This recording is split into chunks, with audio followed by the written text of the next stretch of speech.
బ్రహ్మర్షి పితామహ పత్రిజీకి Zoom session లో ఉన్న ఆత్మబంధువులకు మరియు టీచర్స్ హబ్ యూట్యూబ్ ఛానల్ చూస్తున్న ఆత్మబంధువులకు last but not the least ఈనాటి మన ముఖ్య అతిథి మనకు భగవద్గీత బోధించడానికి విచ్చేసిన ముత్యాల సార్కి హృదయపూర్వక నమస్కారం.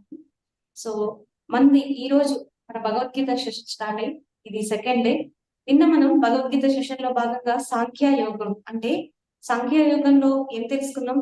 ఆత్మను తెలుసుకున్న వారి యోగి. మరి ఆత్మ జ్ఞానం పొందాలి అంటే మనని మనం తెలుసుకోవాలంటే ధ్యానం చేయాల్సిందే. మనసు శూన్యమైనప్పుడు మాత్రమే మన అసలైన శక్తిని, మన అసలైన నిజ స్వరూపాన్ని తెలుసుకోగలమని సాంఖ్యాలో మనం తెలుసుకున్నాము. అదే విషయాన్ని సార్ మనకి నిన్న చెప్పారు సాంఖ్య యోగంలో. సో ఈ రోజు మరి మనకి ధ్యానంలోకి వచ్చిన తర్వాత ఎంతో జ్ఞానాన్ని నేర్చుకుంటూ ఉంటాం. ఆ జ్ఞానంలో భాగంగా గొప్ప గొప్ప గురువులందరూ చెప్పేది ఏంటి అంటే, ఈ రోజు ఈ క్షణం మనకి ఎదురైన ఒక బాధ గాని, ఒక దుఃఖం గాని, ఏదైనా ఒక ప్రాబ్లం గాని ఎందుకు వచ్చింది అని ప్రశ్నించుకుంటే, వాళ్ళు కారణం వీళ్ళు కారణం అనుకోకుండా మన వైపు మనం ప్రశ్నించుకుంటే నిజంగా శాస్త్రాన్ని అర్థం చేసుకున్న వారికి రెండు మిగులుతాయి. ఒకటి ఏంటంటే కర్మ సిద్ధాంతం, ఇంకొకటి పునర్జన్మ సిద్ధాంతం. ఈ రెండు అర్థమైతే వేలు ఎప్పుడు కూడా బయటికి చూపించదు, నేనే కారణం, ఇది నేను నేర్చుకోవాల్సిన లెసన్ అని మనకు అర్థమవుతుంది. ఇది అర్థం అవ్వాలంటే కర్మ సిద్ధాంతం అర్థం. అయితే కర్మ సిద్ధాంతం కోసం మనం అవి ఇవి ఇప్పుడేవో ఛానల్స్ చూసి, లేకుంటే ఇప్పుడు మనం చదివి ఇవన్నీ కాదు. ఎప్పుడో భగవద్గీతలోని శ్రీకృష్ణ పరమాత్ముడు మనకి చెప్పారు. మరి భగవద్గీతలో కర్మ సిద్ధాంతం గురించి శ్రీకృష్ణుడు ఏం చెప్పారు అనేది ఈ రోజు సార్ నుంచి మనం తెలుసుకుందాం. I heartly welcome to the session sir. Thank you madam. ముందుగా మన పరమ గురువు అయినటువంటి బ్రహ్మశ్రీ పితామహ పత్రిజీకి నమస్కారం. అదేవిధంగా ఈరోజు ఈ జూమ్ సెషన్కి చేసినటువంటి ఆత్మబంధువులందరికీ పేరు పేరున నమస్కారం తెలియజేస్తూ, ఈరోజు మనము భగవద్గీతలోని 3వ అధ్యాయము కర్మయోగం గురించి చర్చిస్తాము. ఇది అత్యంతమైన చాలా ఇంపార్టెంట్ అధ్యాయము, 3వ అధ్యాయము. ఈ 3వ అధ్యాయంలో శ్రీకృష్ణ భగవానుడు కర్మ అంటే ఏమిటి, కర్మ సిద్ధాంతం ఎలా పనిచేస్తుంది, అదేవిధంగా కర్మ ఎన్ని రకాలుగా ఉంటుంది, ఈ కర్మ మనిషిపై ఎలాంటి ప్రభావాన్ని చూపుతుంది, ఈ కర్మ సిద్ధాంతము ఏ విధంగా మనిషి యొక్క జీవనాన్ని ప్రభావితం చేస్తుంది మొదలైన విషయాలన్నీ ఈ భగవద్గీతలోని 3వ అధ్యాయమైన కర్మయోగంలో చాలా వివరంగా చెప్పడం జరిగింది. ఈరోజు మనము ఈ కర్మ సిద్ధాంతాన్ని శాస్త్రీయమైన కోణంలో విశ్లేషించి దాన్ని అర్థం చేసుకుందాం. ముందుగా కర్మ అంటే ఏమిటి అని చూద్దాం. కర్మ అంటే ఏదైనా ఒక పని అని అర్థము. కర్మ అంటే ఏదైనా ఒక పని. ఇది కార్యకారణ సంబంధంతో పనిచేస్తుంది. కర్మ సిద్ధాంతం అనేది కార్యకారణ సంబంధంతో పనిచేస్తుంది. తర్వాత ఈ కర్మ ఎన్ని రకాలు అనేది చూసినప్పుడు కర్మ 3 రకాలు. 1 సంచిత కర్మ, 2 ప్రారబ్ధ కర్మ, 3 ఆగామి కర్మ. 1 సంచిత కర్మ, 2 ప్రారబ్ధ కర్మ, 3వది ఆగామి కర్మ. ఓకే, ఇప్పుడు సంచిత కర్మ అంటే ఏమిటో మనం చూద్దాం. సంచిత కర్మ అంటే మనిషి ఆత్మ పరిణామ క్రమంలో ఎన్నో జన్మలు తీసుకోవడం జరుగుతుంది. ఈ జన్మ పరంపరలో మనిషి తన యొక్క జీవనంలో, తన యొక్క జీవితంలో చేసుకున్న పనుల యొక్క ఫలితము.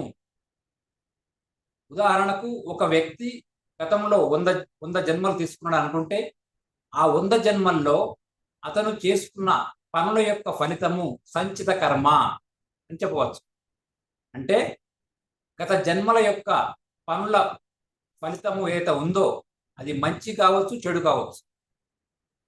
కర్మ అంటే సహజంగా చెడు కోణంలో చూస్తారు, కానీ అది సరికాదు. కర్మ అనేది మంచి కర్మ, చెడు కర్మ రెండు ఉంటాయి.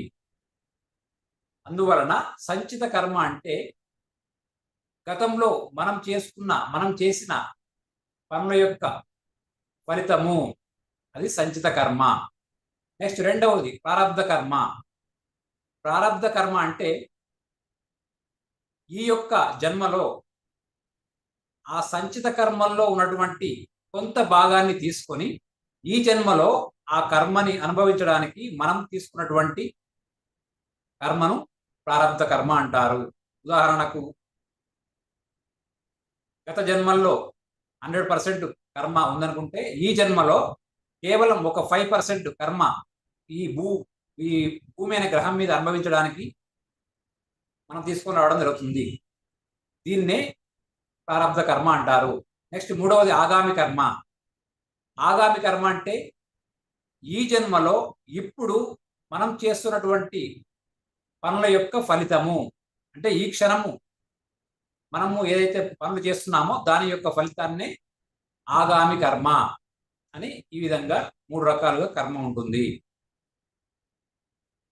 అయితే ఈ కర్మ మరి ఎవరు రికార్డ్ చేస్తున్నారు ఇదంతా?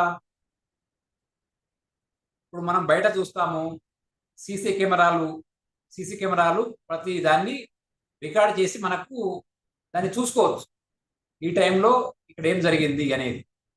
మరి ఈ కర్మను ఎవరు, ఇన్ని కోట్ల 800 కోట్ల మంది యొక్క మానవుల యొక్క కర్మను ఎవరు రాస్తున్నారు, ఎవరు రికార్డ్ చేస్తున్నారు అనేది చూస్తే అతిపెద్ద సీసీ కెమెరా ఎవరికి వాళ్ళ లోపలనే, ప్రతి మనిషి లోపలనే ఉంటుంది. అది సబ్ కాన్షియస్ మైండ్ రూపంలో అతిపెద్ద సీసీ కెమెరా ఎవరి కెమెరా వాళ్ళ లోపలనే ఉంటుంది. అదేవిధంగా యూనివర్సల్ లాస్, ఆకాశిక్ రికార్డ్స్ అని మనకు యూనివర్స్ ఏదైతే ఉందో మనము పరమాత్మ దేవుడు అంటున్నామో అక్కడ ఆకాశిక్ రికార్డ్ అనేది మెయింటైన్ చేయబడుతుంది. ప్రతి వ్యక్తి చేసిన మంచి చెడు పనుల యొక్క ఫలితాన్ని ఆ ఆకాశిక్ రికార్డులో ఎప్పటికప్పుడు భద్రపరుస్తారు. ఇది యూనివర్సల్ లా. అయితే ఇప్పుడు ఓకే, కర్మ అనేది ఏ విధంగా పనిచేస్తుంది అనేది చూద్దాం. దీని గురించి భగవద్గీతలో ఒక ముఖ్యమైన 3 శ్లోకాలు ఉన్నాయి, అది మనం ఇప్పుడు చర్చిద్దాం.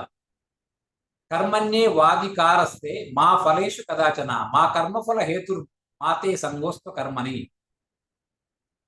కర్మణ్యే వాదికారస్తే మా ఫలేషు కదాచన మా కర్మఫల హేతుర్భూ మాతే సంగోస్త కర్మని. దీని అర్థము, ఫలితంపై ఆసక్తి లేకుండా మీ పని మీరు చేస్తూ వెళ్ళండి. Very simple. ఇది మీరు చేస్తున్న పని పట్ల ఫలితాలను ఆశించి మీరు పని చేయకండి.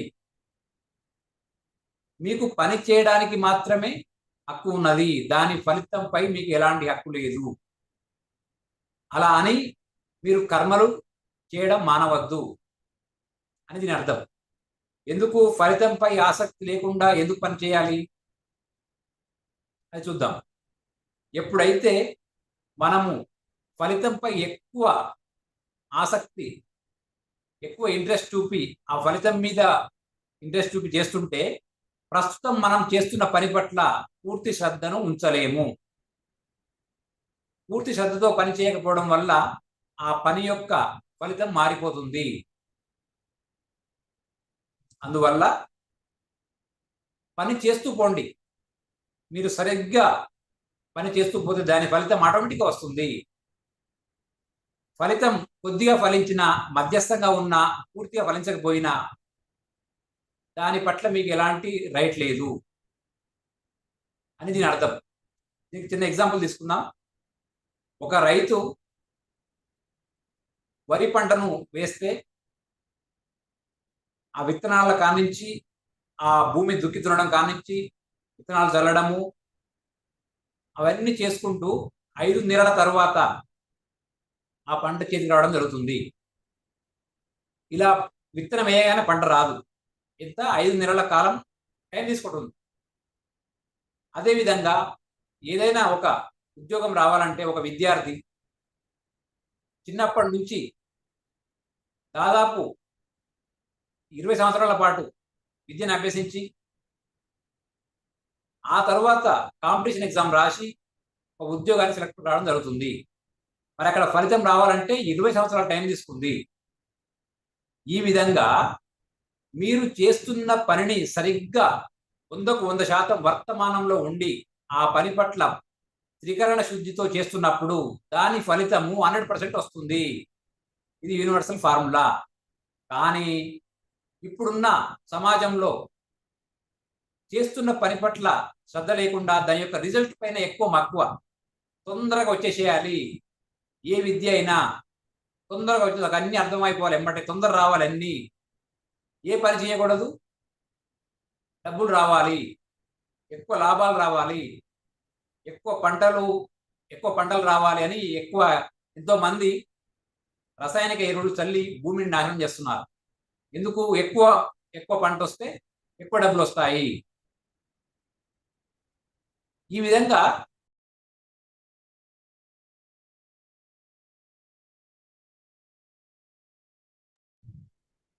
ఎంతో మంది కేవలం డబ్బు కోసము అనేక రకాలైన ఆహార పదార్థాలను కల్తీ చేయడం జరుగుతుంది. ఎందుకు? తొందరగా డెవలప్ కావాలి, వీనితో వాళ్ళతో పోల్చుకొని తొందరగా పేరు ప్రఖ్యాతలు రావాలి, తొందరగా డబ్బు సంపాదించాలి. దీనికోసమే ఆ డబ్బు వెంట పరిగెడుతూ ప్రజారోగ్యాన్ని ఎంతో దెబ్బతీస్తున్నారు. కాబట్టి ఇక్కడ చెప్పొచ్చేది ఏంటంటే, కర్మ సిద్ధాంత ప్రకారం మీరు ఏ పని చేస్తున్నారో దానికి 2 రెట్ల ఫలితం మీకు తిరిగి వస్తుంది. ఇది యూనివర్సల్ ఫార్ములా. మీరు ఈ కర్మ అనేది కేవలం చేతుల ద్వారానే కాదు, మీ యొక్క ఆలోచనల ద్వారా, మాటల ద్వారా, ఊహల ద్వారా. ఒక వ్యక్తి గురించి చెడుగా ఆలోచించినా దాని ఫలితం, ఆ కర్మ ఫలితం మీకు అంటుకుంటుంది. చెడుగా మాట్లాడినా దాని ఫలితం మీకు అంటుకుంటుంది. చాలా మంది తెలియని విషయం ఏంటంటే, కేవలం కర్మ అంటే చేతుల ద్వారానే వస్తుంది అనుకుంటారు. కానీ మీ ఆలోచనల ద్వారా, మాటల ద్వారా, ఊహల ద్వారా, ఉద్వేగాల ద్వారా ఇవన్నీ కర్మ ఫలితం అంటుకుంటుంది.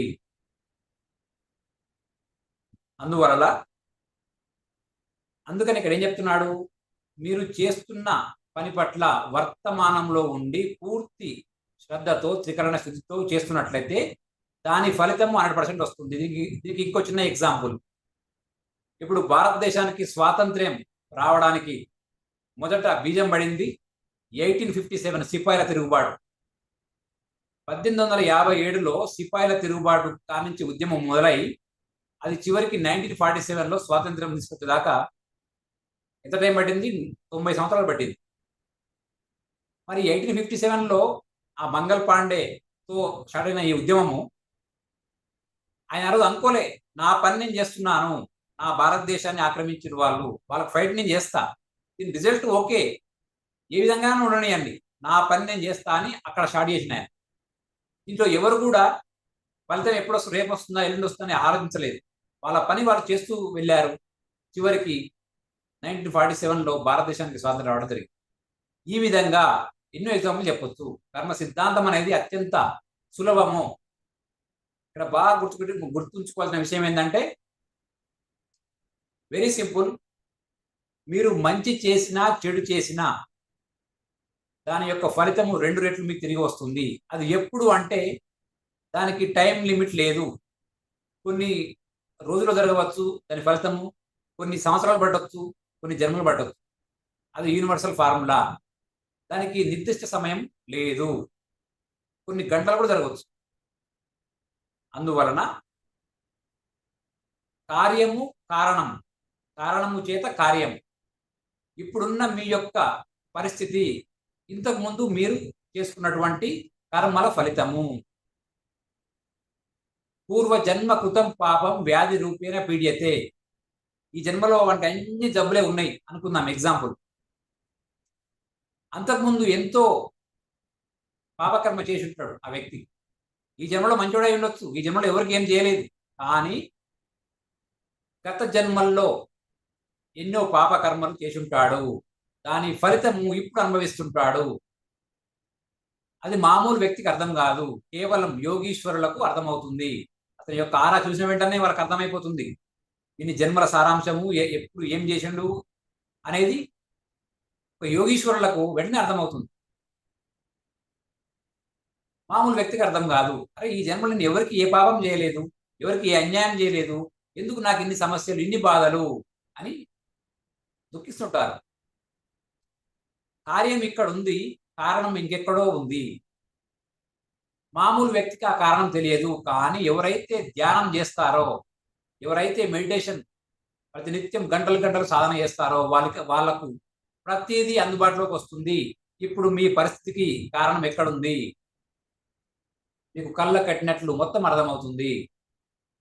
అందుకనే తస్మాత్ యోగి భవ అర్జున అన్నాడు శ్రీకృష్ణుడు. తస్మాత్ అంటే వెంటనే నీకు ఇవన్నీ అర్థం కావాలంటే నువ్వు యోగి కావాల్సిందే. ఇక్కడ శ్రీకృష్ణుడు పరమాత్మకు అంటే హైలీ డెవలప్డ్ సోల్ కి నిదర్శనము. అర్జునుడు మామూలు మనిషికి నిదర్శనము. అందుకే అర్జునుడు విషాదంలో ఉన్నాడు, యుద్ధరంగంలో దిక్కుతోచని పరిస్థితిలో బాణాలు కింద పడేసి నేను యుద్ధం చేయను అని అన్నప్పుడు అప్పుడు శ్రీకృష్ణుడు ఈ భగవద్గీతను చెప్పడం జరిగింది. అందుకనే ఇవన్నీ నీకు అర్థం కావాలంటే నువ్వు ఒక యోగి కావాలి. తస్మాత్ యోగి భవ అర్జున అని చెప్పడం జరిగింది. Okay, right. ఇది కర్మ సిద్ధాంతం విధంగా పనిచేస్తుంది. నెక్స్ట్, మరి కర్మలు ఏ విధంగా చేయాలి, ఏ విధంగా చేస్తే మీ యొక్క కర్మ యొక్క ఫలితము మీకు అంటదు అని చూసినట్లయితే దీనికోసం ఒక శ్లోకం చెప్పడం జరిగింది. యోగస్థ కురు కర్మాణి సంగం త్యక్త్వా ధనంజయ సిద్ధ్య సిద్ధ్యో సమో భూత్వా సమత్వం యోగ ఉచ్యతే. యోగస్థ కురు కర్మాణి అంటే కురు అంటే పని, యోగస్థ కురు కర్మాణి యోగ స్థితిలో ఉండి పని చేయి. యోగ స్థితిలో ఉండి పని చేయి. యోగస్థ కురు కర్మాణి సంగం త్యక్త్వా ధనంజయ. సంగము అంటే ఆసక్తి, ఇంతకుముందు చెప్పుకున్నాం శ్లోకంలో. త్యక్త్వా త్యజించి వదిలేయి, దాని మీద నీకు రిజల్ట్ వస్తుంది, నువ్వు పని చేస్తూ పో. నువ్వు కోరికను వదిలేసేయి, కోరిక లేకుండా పని చేయి. సంగం త్యక్త్వా ధనంజయ సిద్ధ్య సిద్ధ్యో అంటే ఆ పని, నువ్వు చేస్తున్న పని ఫలితాన్ని ఇచ్చినా ఇయ్యకపోయినా సమంగా ఉండు. సమోభూత్వ సిద్ధ్య సిద్ధ్యో సమోభూత్వ. పని కొద్దిగా ఫలించినా, మధ్యస్థంగా ఫలించినా, అసలు ఏం ఫలించకపోయినా నువ్వు సమత్వంతోనే ఉండు, దుఃఖించకు. సమత్వం యోగ ఉచ్యతే. నువ్వు అన్ని పరిస్థితుల్లో సమస్థితిలో ఉండడమే యోగము అంటున్నాడు. సమత్వం యోగ ఉచ్యతే. గొప్ప శ్లోకం ఇది.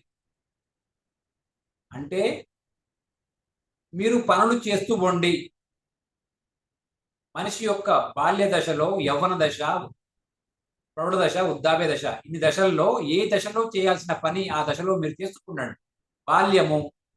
బాల్యంలో ఏం చేస్తారు? మంచి ఆటలు ఆడుకోవడము, మంచి చదువు, విద్యలు, ప్రాపంచిక విద్యలు, ఆధ్యాత్మిక విద్యలు అన్ని నేర్చుకోవాలి.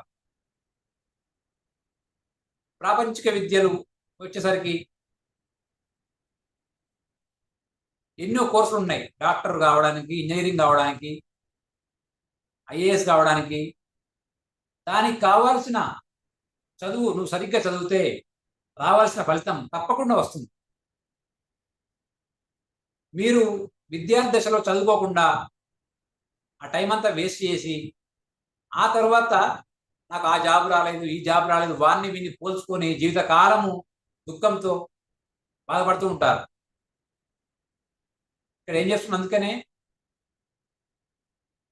యోగస్థ కురు కర్మ అని, యోగ స్థితిలో ఉండి కర్మ చేయి. ఏ దశలో చేయాల్సిన పని ఆ దశలో చేయి. విద్యార్థి దశలో మంచి విద్యను అభ్యసించు. 100% దాని యొక్క రిజల్ట్ ఖచ్చితంగా వస్తుంది. ఒకవేళ కొన్ని తక్కువ మార్కులతోని ఆ ఎగ్జామ్ ఫెయిల్ అయినావు, అది ఎక్కడ తప్పు చేసావు దాన్ని రెక్టిఫై చేసుకొని నెక్స్ట్ మళ్ళీ ప్రారంభించు. అంతేగాని చిన్న మార్కు ఒక కొద్ది మార్కులతోని ఉద్యోగం రాలేదని, ఐఐటి సీట్ రాలేదని, మెడిసిన్ సీట్ రాలేదని ఆత్మహత్య చేసుకుంటున్నారు. ఎందుకు? వాళ్ళకి ఈ ఆధ్యాత్మిక విద్య లేదు. ఇక విద్య లేకపోతే వాళ్ళకు మొత్తం శూన్యము. మనం చూస్తున్నాం డైలీ పేపర్లలో ఎంతో మంది విద్యార్థులు ఆత్మహత్య చేసుకుంటున్నారు. అందుకనే మై డియర్ ఫ్రెండ్స్, భగవద్గీత అనేది ముసలి వారికి కాదు, చిన్న పిల్లలు చిన్న వయసులోనే నేర్పించాలి. వాళ్ళ చిన్న పిల్లలకి, మీ యొక్క పిల్లలకి మీరు ఆస్తుపాస్తులు, డబ్బులు కూడబెట్టకపోయినప్పటికీ మంచి ఆధ్యాత్మిక విద్యను అందిస్తే వారు ఒక మంచి ఉన్నతమైన పౌరునిగా, ఆదర్శవంతమైన పౌరునిగా జీవిస్తాడు. అందుకనే భగవద్గీతను సరిగ్గా అధ్యయనం చేస్తే మీకు అన్ని పరిష్కారాలు మొత్తం దాంట్లో ఉంటాయి. ఉత్తమ జీవన విధానం బోధిస్తుంది భగవద్గీత. మీరు దీన్ని సరిగ్గా అధ్యయనం చేస్తే ప్రతి విషయం దీంట్లో ఉంది. ప్రతి సమస్యకు పరిష్కారం ఉంది. అందువల్ల సమత్వం యోగ ఉచ్యతే. మీరు అన్ని పరిస్థితుల్లో సమంగా ఉండడం నేర్చుకోమంటున్నాడు. కష్టం వచ్చిందా, మీ జీవితంలో ఏదో మీకు నేర్పించాలని కష్టం వచ్చింది, ఆ విషయానికి వస్తే మీకు జీవితంలో ఎలాంటి ప్రాబ్లమ్స్ లేకుండా అన్ని సజావుగా ఉంటే మీరు ఈ జీవితంలో ఏం నేర్చుకోలేరు. కష్టాలు ఉన్నప్పుడే మీకు కొత్త కొత్త ఆలోచనలు, దాన్ని ఎలా అధిగమించాలి అని విభిన్నమైన ఆలోచనలు, వినూత్న ఆలోచనలు, క్రియేటివిటీతో రావడం జరుగుతుంది. అందుకని మీరు చూడండి, నరేంద్ర మోడీ గారు ఛాయ్ చిన్నప్పుడు టీ అమ్మి ఛాయ్ ఇవ్వాలని పేరు. అక్కడి నుంచి చూడండి ప్రైమ్ మినిస్టర్ 3 సార్లు. ఏపీజే అబ్దుల్ కలాం పేపర్ వేసేవాడు చిన్నప్పుడు. ఒక ముస్లిం కుటుంబంలో ఉండి, ఒక పెద్ద కుటుంబంలో ఉండి, తినడానికి 3 పూట తిండి లేకుండా పేపర్ బాయ్గా పనిచేసి ఉన్నతమైన రాష్ట్రపతి పదవి, రాకెట్ సైన్స్ నేర్చుకున్నాడు. ఇవన్నీ ఎలా సాధ్యమైనాయి? వాళ్ళ జీవితంలో కష్టాలు జరిగిన పాఠాలు. ఈ విధంగా చెప్పుకుంటూ పోతే ఎంతో మంది గొప్ప గొప్ప వ్యక్తులు చిన్నతనంలో ఎన్నో కష్ట నష్టాలను అనుభవించిన వాళ్ళే. అందువల్ల ఏ దశలో చేయాల్సిన పనులను ఆ దశలో సరిగ్గా చేస్తే మీ జీవితం 100% ఆనందమయం అవుతుంది. లేకపోతే కష్టాలు, నష్టాలు, దుఃఖం తప్పవు. నెక్స్ట్, కర్మ సిద్ధాంతంలో ఇంకొక ముఖ్యమైనది, అసలు ఈ కర్మ ఏ విధంగా చేయాలనేది ఇంకో శ్లోకం ఉంది. కర్మణ్య కర్మయ పశ్యే అకర్మణి చ కర్మయ సా బుద్ధిమాన్ మనుష్యేషు సా యుక్త కృష్ణ కర్మకృత్. కర్మణ్య కర్మయ పశ్యేత్ అకర్మణి చ కర్మయ సా బుద్ధిమాన్ మనుష్యేషు సా యుక్త కృష్ణ కర్మకృత్. అంటే కర్మలో అకర్మను, అకర్మలో కర్మను చూసేవాడే బుద్ధిమంతుడు, అతడే యోగీశ్వరుడు అని చెప్తున్నాడు. ఏంది కర్మలో అకర్మ ఏంది, అకర్మలో కర్మ ఏంది అని చూద్దాం. కర్మలో అకర్మను చూడటం ఫస్ట్ స్టేట్మెంట్. కర్మలో అకర్మను చూడటం. కర్మ అంటే పని. మీరు చేసే పనుల్లో, కర్మలలో అకర్మగా భావించు దాన్ని, ఆ పనిని అకర్మగా భావించు.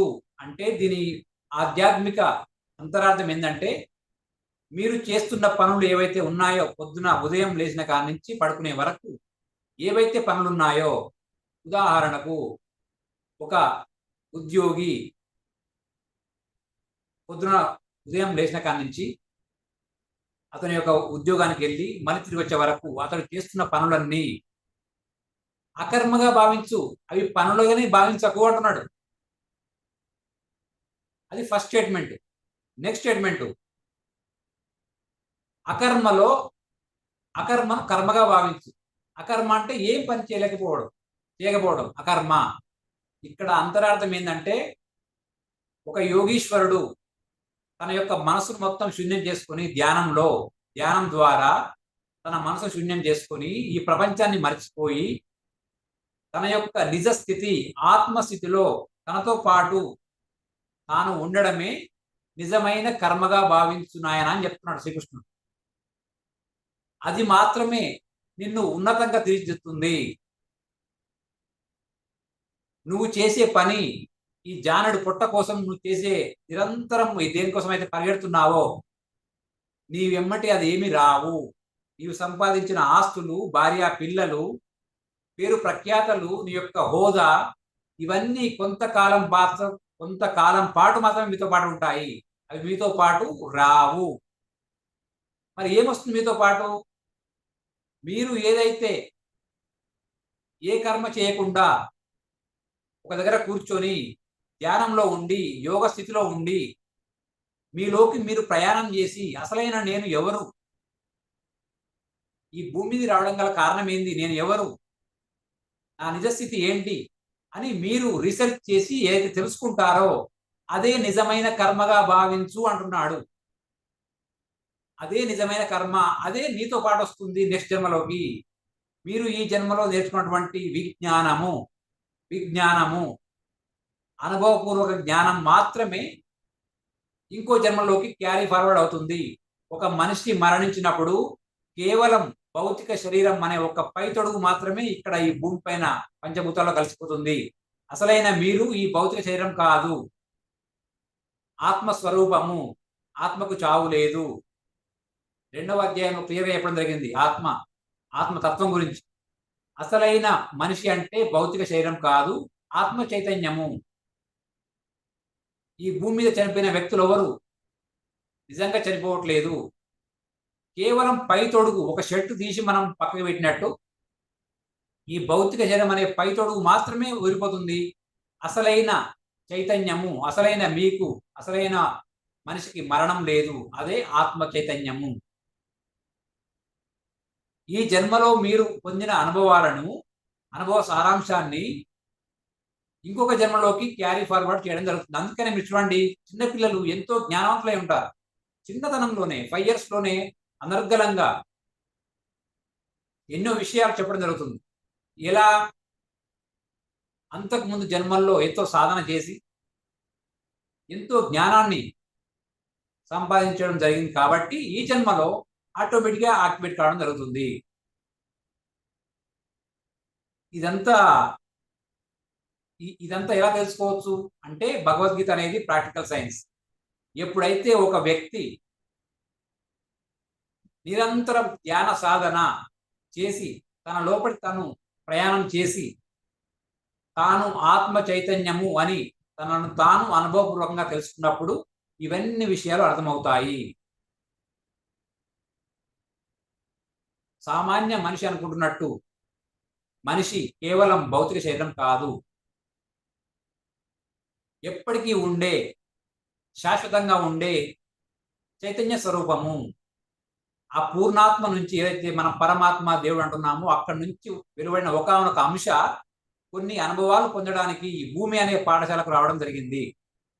ఇది కేవలం ఒక సుదీర్ఘమైన విహార యాత్ర లాంటిది.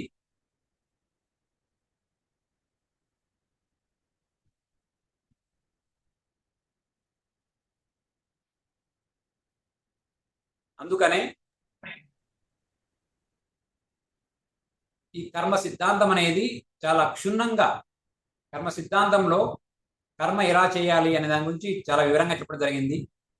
మరి ఈ జన్మలో ఒక ఎంతో పాపాత్ముడు ఉన్నాడు, ఎన్నో పాపాలు చేసిండు. మరి అతనికి ఈ జన్మలోనే జ్ఞానము మోక్షం వస్తుందా అంటే ఎస్, ఖచ్చితంగా వస్తుందని చెప్పడం జరిగింది.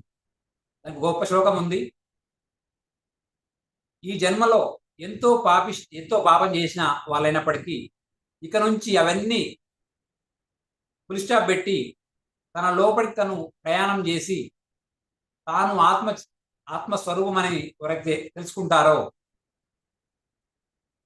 జ్ఞానాగ్ని దగ్ధ కర్మాణం జ్ఞానాగ్ని సర్వకర్మాని అని గీతలో క్లియర్ చెప్పడం జరిగింది. ఎప్పుడైతే ఆత్మజ్ఞానం పొందుతారో, బ్రహ్మజ్ఞానం పొందుతారో, ఆ జ్ఞానం అంతా మీ యొక్క కర్మలను దగ్ధం చేస్తుంది. జ్ఞానాగ్ని దగ్ధ కర్మాణం తమాహు పండితం బుధ. జ్ఞానాగ్ని సర్వకర్మాని అని చెప్పడం జరిగింది. అన్ని కర్మలను ఈ జ్ఞానము దగ్ధం చేస్తుంది. యదైదాంసి సమిత్తోగ్ని భస్మ సాత్కారుతే అర్జున జ్ఞానాగ్ని సర్వకర్మాని భస్మ సాత్కారుతే తదా. ఒక అగ్ని కట్టెలను ఏ విధంగా కాల్చివేస్తుందో ఈ ఆత్మ జ్ఞానం అనే అగ్ని మీ సమస్త కర్మలను దగ్ధం చేస్తుంది అని చెప్పడం జరిగింది. ఇక్కడ జ్ఞానం అంటే తనను తాను ఆత్మ చైతన్యము, ఆ పరమాత్మ స్వరూపం అని ఎవరైతే అనుభవపూర్వకంగా తెలుసుకుంటారో అలాంటి జ్ఞానం మాత్రమే అని అర్థం. పుస్తక జ్ఞానం కాదు, అనుభవపూర్వకమైన జ్ఞానము. ఇది కేవలం యోగీశ్వరులకు మాత్రమే. ఎన్నో సంవత్సరాల పాటు ధ్యాన సాధన చేసి తన లోపలికి తాను ప్రయాణం చేసి తెలుసుకున్న వ్యక్తులు ఈ విధంగా కర్మ సిద్ధాంతం గురించి 3వ అధ్యాయంలో చాలా చక్కగా చెప్పడం జరిగింది. ఓకే మై డియర్ ఫ్రెండ్స్, ఈ కర్మ సిద్ధాంతం గురించి ఒక చిన్న ఎగ్జాంపుల్ చెప్తాను. మిలారేపా ఒక టిబెట్ మహాయోగీశ్వరుడు. మిలారేపా తన చిన్నతనంలో తన యొక్క పెదనాన్న చేసిన అన్యాయానికి, ఈ మిలారేప వాళ్ళ అమ్మ చెల్లి అన్యాయానికి గురై ఈ మిలారేప వాళ్ళ సంపదలను వాళ్ళ పెదనాన్న తీసుకోవడం జరుగుతుంది అక్రమంగా. దీనికి మిలారేప ప్రతీకారంగా తాంత్రిక విద్యలు నేర్చుకొని ఒకానొక రోజు, అతని 18 సంవత్సరాల నిన్న తర్వాత ఒకానొక రోజు ఆ ఊరికి వచ్చి వడగండ్ల వాన కురిపిస్తాడు మిలారేప. ఈ టిబెట్లో జరిగిన యథార్థ గాథ, నిజమైన కథ. అయితే ఆ వడగండ్ల వానకి ఆ ఊరంతా జంతువులు, పంటలు, మనుషులు ఎంతో నష్టపోతారు. ఆ తర్వాత 1 వీక్ తర్వాత మిలారేప లోపల ఒక క్వశ్చన్, అరే నేను దేనికోసం అంత చేశాను, లేదు ఇది కాదు అని ఆయన లోపట ఏదైతే ఆత్మ చైతన్యం ఉందో, ఇది కాదు, దీని పరిష్కారం ఏదో చేసుకోవాలి, ఈ జన్మలో నేను ముక్తి పొందాలి, నేను ఎంతో పెద్ద తప్పు చేశానని ఒక గురువును ఎత్తుంటాడు. ఒక అతను చెప్తాడు, నీకు మార్ప అనే గురువు మాత్రమే ఈ జన్మలోనే ముక్తి మోక్షం ప్రసాదిస్తాడంటే ఆ మార్ప దగ్గరికి వెళ్తాడు. కానీ ఒక గురువుకు తెలుసు, అతని శిష్యుని చూసిన వెంటనే ఆయన లోపల ఎంత పాపకర్మ ఉంది, ఎంత పుణ్యకర్మ ఉంది, అతని పరిస్థితి ఏంది, అతని ఆరా చూసి చెప్పగలడు ఒక పరమ గురువు. వెంటనే ఈ క్షణం ఏం ఆలోచిస్తున్నాడో గురువు గ్రహించగలడు. అప్పుడు మార్పాకు అర్థమైంది ఎంతో పాపకర్మ ఉందని. ఎలాంటి జ్ఞానాన్ని బోధించడం మిలారేపకి దాదాపు 30 సంవత్సరాల పాటు అతని చేత ఎంతో పని చేస్తాడు. మార్ప అనే గురువు మిలారేపకు జ్ఞానాన్ని బోధించకుండా అన్ని పనులు చేసే వ్యవసాయ పనులు, ఒక ఒంటి స్తంభం మేడ కట్టమంటాడు, అతడు ఒక్కరినే ఎవరి హెల్ప్ తీసుకోకుండా ఇలా ఎన్నో పనులు చేపిస్తూ 30 సంవత్సరాల పాటు మిలారేప, అప్పటికి మిలారేప ఏజ్ 50 ఇయర్స్. చివరికి ఈ గురువు నాకు విద్య నేర్పడానికి చెప్పేసి ఆత్మహత్యకు ప్రయత్నిస్తే అప్పుడు మార్ప వచ్చి అతన్ని మిలారేపకు జ్ఞానాన్ని బోధిస్తాడు, ఉపదేశం ఇస్తాడు. ఇచ్చిన 3-4 సంవత్సరాల్లోనే మిలారేప కఠోర సాధన చేసి జ్ఞానోదయం పొందుతాడు. చివరికి మిలారేప మార్పాని మించి జ్ఞానాన్ని పొంది గురువుని మించిన శిష్యుడు అవుతాడు. ప్రస్తుతం టిబెట్లో మిలారేప అంటే వాళ్ళకు ఒక ఆరాధ్య దైవం. చూడండి, మనకు 1 రోజు 2 రోజులు ఓపిక ఉండదు, కానీ మిలారేప 30 సంవత్సరాల పాటు కష్టపడ్డాడు ఈ జన్మలోనే తరించాలని. అందువల్ల మీ జీవితంలో ఏవైనా కష్టాలు, నష్టాలు, దుఃఖాలు ఉంటే మిలారేపని ఆదర్శంగా తీసుకోండి. ఓపిక సహనంతో ఉండి సాధన చేయండి. ఈ జన్మలోనే ముక్తి మోక్షం సాధించవచ్చు. 100 జన్మల పాపకర్మను 1 జన్మలోనే తీసుకోవడం జరిగింది మిలారేప. ఇది నిజంగా జరిగిన కథ. ఓకే మై డియర్ ఫ్రెండ్స్, ఈ కర్మ సిద్ధాంతానికి సంబంధించి మీకు ఏమైనా డౌట్స్ ఉంటే అడగవచ్చు. Okay, thank you very much. Thank you so much sir. ఎవరైనా మాట్లాడాలనుకుంటే మాట్లాడొచ్చు, హ్యాండ్ రైస్ చేయండి. క్లాస్ ఎలా అనిపించింది కర్మ సిద్ధాంతం గురించి అనేది కూడా మీరు చెప్పొచ్చు కావాలి అంటే.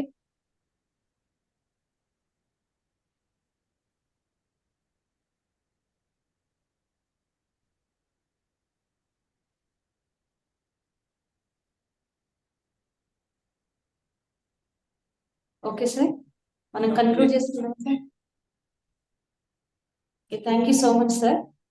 సో ఫస్ట్ ఆఫ్ ఆల్ ఈ సెషన్ లో కర్మ సిద్ధాంతం గురించిన 4 శ్లోకాలు, అద్భుతమైన శ్లోకాలు సార్. నిజంగా ఇవి చూసిన వారు కూడా ఖచ్చితంగా మీరు చెప్పిన ఎగ్జాంపుల్స్, మీరు చెప్పిన రియల్ లైఫ్ ఎక్స్పీరియన్స్, ఒక అబ్దుల్ కలాం, ఒక మోదీ, ఒక మిలారేప, వీళ్ళందరి లైఫ్ లో కూడా ఉంది కర్మ సిద్ధాంతమే.